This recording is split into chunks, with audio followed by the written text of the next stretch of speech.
Welcome back to the channel. Today, shop update number 14. There's a lot of stuff going on in the shop. Honestly, there's too many cars in here right now, but it happened. So let's walk around and check it all out. How do we want to do this madness? So we've got one of my favorite builds in here from many years ago. This was completed under Street Rods by Denny, but I was here through the whole process and really enjoyed this car. It's a 65 Corvette, Art Morrison chassis, LS7, T56 6-speed. It's just in here for a little bit of service work. We're also gonna be putting our new pull style door handles on this car and a different mirror. So we're kind of just tweaks and little upgrades for him to get on the road and drive it. So love this car, great power, great stance, great, just everything. It's been good. Super comfy, really nice McFarlane upholstery interior. So this car honestly deserves a full video, and we definitely will be doing that before it leaves. We've also got Steve's C10 in here that we're just wrapping up a bunch of upgrades to. There's a full video on this truck coming out next week, so definitely check that out. We've also got Dave's Peterbilt dash is in here, and boy, this was many shop updates ago that we had this in the shop and we're working on it, but this is getting closer to the finished product. So Dave took this back and they did some work and fit work on the truck and then had the leather wrap done. And we've got the gauges here from Classic Instruments. This is all the stuff that we machined out, had these laser cut at Send Cut Send, made all these pieces for this kind of Corvette style radio. We've got another panel coming for all the switches. A very elaborate, intricate project, but it's really turning out pretty cool. So Classic Instruments was able to custom make a lot of these gauges for stuff that they don't typically do in like an automotive application. So you can see like there's an application error gauge. They actually took some mechanical gauges and refaced them, and anyways, just really cool project for a great customer that's turned out really good. So we've had a lot of little pieces and parts that have gone towards this truck and we're not done yet. So, and this is Scott's 1970 Chevelle, a super clean car. I mean, it honestly also deserves full video itself. We put together a bunch of stuff on this, did an engine swap, a bunch of chassis work and upgrades here and there on a relatively finished car, much like Steve's C10. Big block, 5-speed, just badass, classic muscle. It is here right now for door handles. So Scott wanted a set of our pull style door handles. We've got those installed now just as a test fit up, make sure everything's working out well, and eventually we'll have a chrome plated version that goes on here. But if you haven't seen these yet, it takes all the stock internals of the door, the latch and everything, and converts it to a pull style handle within the constraints of the original pad. So you can take a finished car and make this conversion. And the rule is you have to be able to open it with your pinky. So these are working out really well. These are available now at sandersstreetrods.com. And then of course, Mike's 36 Ford Roadster. If you haven't seen this project yet, it's a really awesome build. Morrison chassis, vintage looking LS, kind of a classic styling on it. Mike's really fun to work with, and we're working through a lot of the metal work right now, getting the body panels squared up before we commit to nailing the floor down, and a lot of other components to go with it. We've got a different radiator coming and so on, but definitely going to be adding to our build update series on this. Just to kind of touch on a couple of things we've been working on. The engine placement is really close to where it's going to be, and it's super tight to the radiator, which they always are. And I've been working with Johnson's Radiator, which purchased Walker Radiator, a super old company. They're going to build us a custom radiator that moves this core forward on the tank about an inch, which will free up some space in front of the engine for us to put a slimmer electric fan, which I think is going to be a great solution. They have a super high quality product. So Alan Johnson reached out to me seeing if we needed any radiators, and we got talking, and now this problem is fixed. So it was a really great connection. I've always looked up to his builds. He's been around for a long time. So he spent a lot of time with me, and it was greatly appreciated. I mean, if you haven't seen this, there's no floor in this car. That's kind of what we're working towards. It was all cut out to be channeled over this frame, and we're just taking a little time to hash out the details, the super important stuff that starts to really get nailed down when you put a floor in. The seat position, the pedals, dash, the firewall, how it fits the electric fan. I mean, it all ties together. So it's a big puzzle right now. I think once we start to knock some of these things and nail them down for good, then it'll allow us and open up a lot of other things to do. Good project, really, really fun one. I'm excited about it. And I got a new tool that I'm kind of excited about. This is called a bullseye pick. It basically, if you're working out a little dent on a fender or across a roof or hood or something like that, you could just tap on it and it hits in the same spot every time, of course. So you can reach way around versus having to try to do it. I've got a really long one too, but anyways, kind of goofy, but I've been excited about it.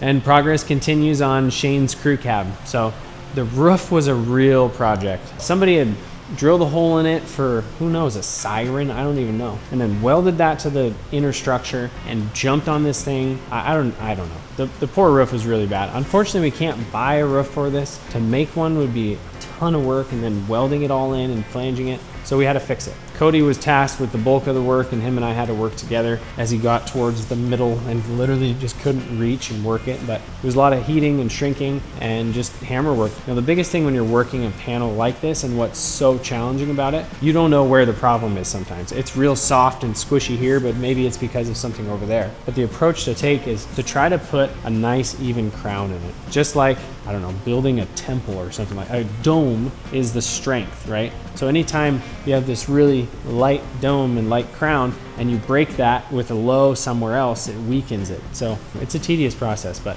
it's turned out really good. We ended up taking the bracing out, got all that cleaned up, sealed up with epoxy, and now can do some body work on it. Get it all put back together. But nice to have it in the rotisserie, makes it super convenient to work on and make that right. Fenders and doors and all that stuff are in final prime probably, and we're just kind of working towards. It's a process of a lot of blocking, and it doesn't really look like anything's happening, but it is. And once you see it's all glossy, you understand where all the hours go. So Dave's Corvette, another great project. If you haven't seen this yet, very detailed. Unfortunately, it's been kind of getting pushed to the side lately. Dave's got us going on like 4 or 5 other projects right now, so poor Corvette's been suffering a little bit. But next up on the list, we had the whole side of the body 3D scanned. So one of the guys from J-Rod and Custom came out. They've got a scanner set up, and Derek's going to be drawing up a new side vent, doing that rocker extension, if you saw that we modeled up in foam. And then there's a company near us that can model and mold all that stuff in fiberglass for us to eventually bond into the car. That process is kind of happening in the background right now, along with some of the work to clean up the engine bay. So these inner fender panels that originally had just a large opening on them with a rubber flap have all been filled in. I backed them with aluminum and then laid glass over them to bond it in. And then those will get extended out of aluminum panels and cover up all the brake booster and the hood latch, and it'll just wrap around that stack injected Lingenfelter engine and just clean all this up really nice. So looking forward to seeing how that goes. We also mounted the brake master reservoirs under the cowl vent. The way we set up this eye booster, we actually put it on like a cantilever, kicked it off to the side to hide it under the inner fender, which puts the master over here. So we ran the hoses over, and they're accessible right under this cowl vent. I think it was just like a perfect solution because there's just 4 screws and you can access that, and it hides it all. That turned out pretty cool. And yeah, more on this soon. Honestly, we just, like I said, we've just been busy with Peterbilts and other things. We've also got door handles for this car as well, our pull style handles for late 64 to 67 Corvette. Those are available on our website as well, sandersstreetrods.com. Mike's 67 Firebird. LS swap on this as well, a whole other list of upgrades. Pretty much turned into a full build, short of paint and the top and everything like that. And the seats are out at Tony Miller's shop at Stitches. He's doing a really cool custom foam conversion with the stock seat frame, but add a little bit more support and be able to lower it down. It's got a TKX 5-speed in it, Dakota digital gauges, relatively stock upholstery otherwise, 9-inch rear end with all the QA1 rear suspension, DSE wheel tubs on it that we installed. It's a LS from Hot Rod Company. We put in, you're able to get motor mounts for these, which is really nice and convenient. It's just a trick of getting the headers to work and go around the steering gear, etc. We did most of the coloring in this, has just gone black to keep it a little bit more subtle, it's not super flashy. It's all just Cerakote stuff that we did in-house with the aluminum radiator. It's looking really good. Cody wired it up with the Terminator ECU. Just nice, clean install, and he plans to really drive this car, so do some of the road tour type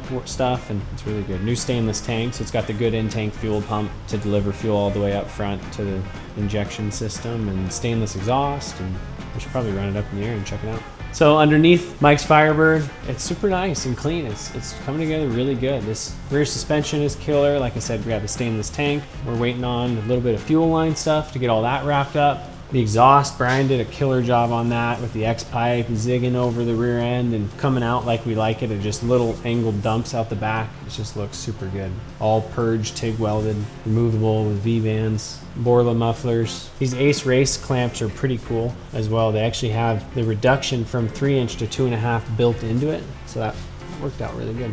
This is that TKX, so this is a 5-speed with overdrive, LS, quick ratio steering gear, Just coilovers on the front of this as well. Conversion to the stock control arms. Be adequate for this project. If you don't know, this is an O2 sensor for the exhaust, so it measures the exhaust gases and gives that information to the computer, which computes it for the tune and everything as the car is being driven. So it's constantly, essentially being tuned, making adjustments. Willwood disc brakes. Mike's been wrestling with the tire and wheel pick, so he just got a Krager for the rear. The fronts are staying the same Kragers, but a wider tire for the rear, and it looks good. So it's kind of what he had in high school, and that was his motivation to do that. And it looks good on there, it really does. So back here amongst the noise of the CNC is Lincoln Continental. So this is a new customer to us. Car just came in for some mechanical issues. He's considering building the car, so we're kind of looking it over really good and trying to help guide him if that's a good idea or what that might entail, what will need to be done to bring this car back all the way up. So we're just taking care of some of the mechanical little stuff for them to be able to cruise it around town. Yeah, challenging car to find parts for. I don't know a lot about these personally. That is one tricky thing about them, but they're really cool big boats. I mean, the amount of tech that they put into these things in the 60s is incredible, so pretty cool. The CNC is ripping, so Derek fired it up before he went home, let it run for a few hours, and I'll shut it down. It's running a bunch of coil covers right now, so we've got some orders that are outstanding that we're trying to fulfill. Yeah, this is our CNC, so this is where most all the products that you see on our website are made right here in our little shop, and this thing is just always ripping parts, so it's been good to see. We've had a great start to the year. We really appreciate it, so it's been a lot of fun. These are some of the fixtures for making these parts. Almost every part that gets made needs a fixture, so there's a whole process that you have to go through before you can even make the part, just to hold the part, flip it over, do all the different operations. A lot of stuff that goes on in the background before you can really do anything. Got our little 3D printer that's been running non-stop, honestly, printing parts for, well, the Peterbilt truck for Dave lately has been the theme back here, so it's been good. Check out these billets too. This is the start to one of the coil covers. So all this gets whittled away and there's a coil cover in there. Thanks for watching our shop update number 14. I can't hardly believe it. We've been doing this for a while, so I really appreciate it. And sign up for our email list. That's kind of the first place that we go to release new products and do sales and all that kind of stuff. If you like the video, like it. If you have any questions, ask it, and stay tuned for more.